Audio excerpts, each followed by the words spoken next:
κολοτύφες, τις κόβουμε στη μέση και τις ξεπλένουμε με μπόλικο νερό.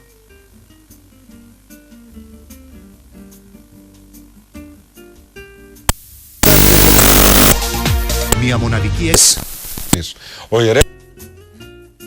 Στη συνέχεια τις ζωτάρουμε στην κατσαρόλα με μυρωδικά που μας ζητήθηκαν να τα κρατήσουμε μυστικά. Ρίχνουμε τα μακαρόνια στην ίδια κατσαρόλα και όταν ετοιμαστούν τα σερβίρουμε σε μεγάλη πιατέλα.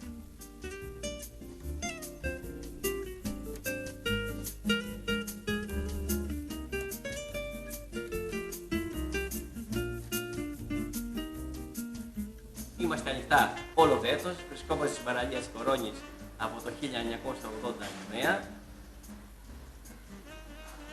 και σας περιμένουμε πάντα να σας εξυπηρετήσουμε χειμώνα, καλοκαίρι, καθ' όλο το έτος.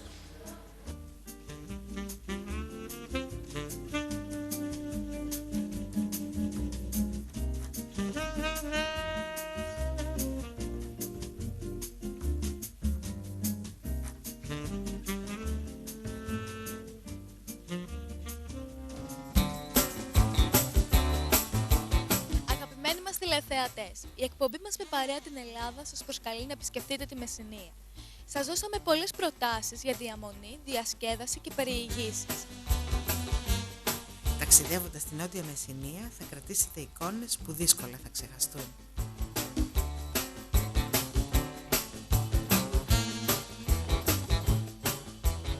Δεν μένει λοιπόν παρά να το αποφασίσετε. Καλό σας ταξίδι λοιπόν και ίσως ανακαλύψετε και άλλες ομορφιές που δεν προλάβαμε να επισκεφτούμε.